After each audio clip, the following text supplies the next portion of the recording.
Pangapat, Congressman Elsaldi ko.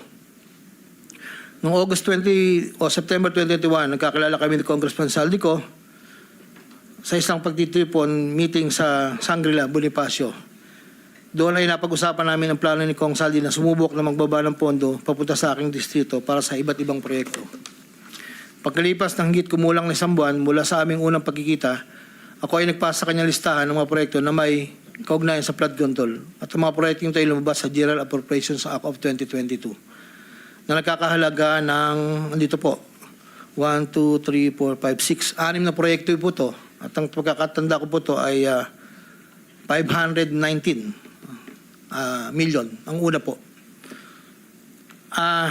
Sa pagitan ng 4 na taon, mula 2022 hanggang 2025, naging tagapagtaguyod si Kong Saldi ng mga proyekto sa Bulacan First. May higit kumulang 426 na proyekto. Ang kabuang halaga ng proyekto na ito, ayon po sa nalakap kong record, ay hindi bababa sa 35 billion, 24 million pesos. Million or billion? Billion, Your Honor. Andito po yung summary. Pwede ko pong state, Your Honor. Go ahead. Sa taong 2022, yun po yung una, bycam lang po ito ayon sa record ko po. 519 million. Sa 2023, 5 billion 790 sa NEP, 3 billion 250 sa BICAM, at 3 billion 890 sa UA. 2024, 5.8 billion sa NEP, sa BICAM 5.084, sa UA 3.306. Sa 2024, nagkakalaga po ng total na 14 billion 190, sa 2023 12 billion, sa 2022 519. Noong pong 2025, ay 7 billion 385 na lang po sa NEP. Wala na pong kasunod. Sa bawat proyekto na pinapasok ni Kong Saldi, meron akong binigay na obligasyon sa kanya para sa pondo base sa aming kasunduan noong 2022. Ang kaniyang hinihingi na budget sa bawat proyekto ay 20% lamang po noong 2022. Kung makikita niyo po, Your Honor, isasabi ko na rin po ito, na yung larawan po nandun po sa kasama po ako na nakatayo yung opisina, yun po yung 20% po na 2022 inaayos po namin doon sa litrato po. Subalit nung taong 2023 hanggang 2025 ay tumaas ng porsyento ng 25% po. Ang pag-abot ng porsyento para kay Kong Saldi sa bawat proyekto ay kadalasang hindi isang baksakan. Ito rin ay nakadepende kung paano na ipasok o na-insert. Kapag ang proyekto ay napasok sa NEP, ang unang 10% ay agarang binibigay ko kay Kong Saldi.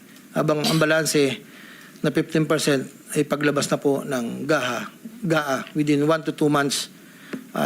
Iniipon ko muna po yan bago po ipadala sa kanya. Kapag ang proyekto naman ay naipasok ng Kong Saldi sa BICAM, ang unang 10% ay binabayad sa kanya matapos lumabas ang GAA at ang balancing 15% ay binibigay makalipas ng 2 buwan mula nang maaprubahan ng GAA. Pero kapag proyekto ay naipasok gamit ang UA, ang 25% ay agarang iniipon ko pat ibinibigay kay Kong Saldi. Ang pambayad para kay Kong Saldi ay nanggaling sa mga advances mula sa kontratista, pero hindi na alam ng mga kontratista kung para kanino ang advance na yon. Ang pera na nakalaan para kay Kong Saldi dinadala sa akin. Ako naman po nagdadala o naghahatid na hinihinging porsyento ng Kong Saldi sa iba't ibang tao niya. Hindi ko po siya na-meet during pagdadala. Ang tao niya po ay may alias lang Paul at Mark.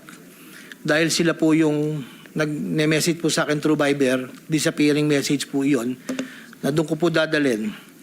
May isa o 2 beses na dinala ko sa parking lot ng Shangri-La Hotel, Bonifacio Global City, ang porsyento ni Kong Saldi. Paminsan-minsan man, inahatid ko ito sa kanyang bahay sa Ladybug Street, Valle Verde 6, Pasig City.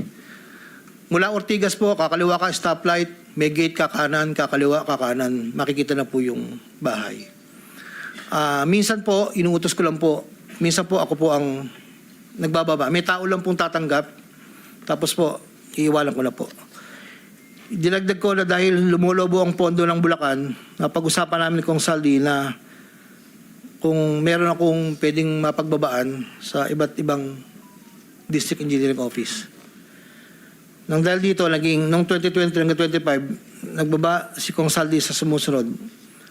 Bulacan Second, 573 million. Tarlac First, 2023, 1.350. Sa 2024, sa UA, 1.650. Tarlac Second, 925. Tapos 2024, 1.025 billion. Pampanga, sa 2023, 1.125 billion. 2024, 75 million lang po. Wala pong alam yung mga tao doon na DE. Ako lang po ang kausap nila. Hindi po alam nila yun ay kay Kong Saldi. Dahil ako lang po, hindi ko po pwedeng sabihin kung saan nanggagaling.